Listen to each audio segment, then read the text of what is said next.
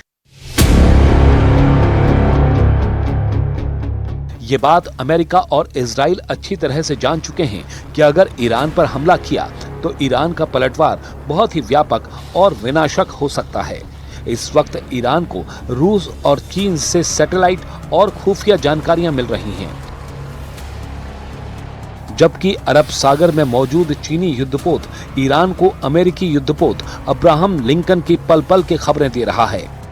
बंदर अब्बास जैसे ईरानी बंदरगाहों वाले इलाके पर 1000 से ज्यादा आत्मघाती स्पीड बोट हमले को तैयार हैं। मिसाइलें और ड्रोन भी हमले को तैयार हो चुके हैं। एक रिपोर्ट के मुताबिक मध्य पूर्व में अमेरिका के लगभग 40,000 से 50,000 सैनिक तैनात हैं। हाल ही में USS Abraham Lincoln aircraft carrier के आने से करीब 5,700 अतिरिक्त सैनिक इस क्षेत्र में जुड़े हैं। उस हिसाब से पश्चिमी एशिया में 60,000 के करीब अमेरिकी सैनिक मौजूद हैं, जो पूरी तरह से ईरानी सेना के निशाने पर आ चुके हैं।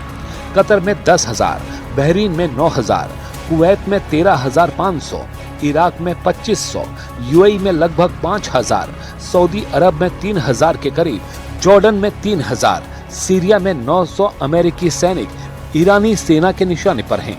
और इन्हीं सैनिकों की कब्रें खामेनेई ने तेहरान के पास कब्रिस्तान में खुदवा दी हैं।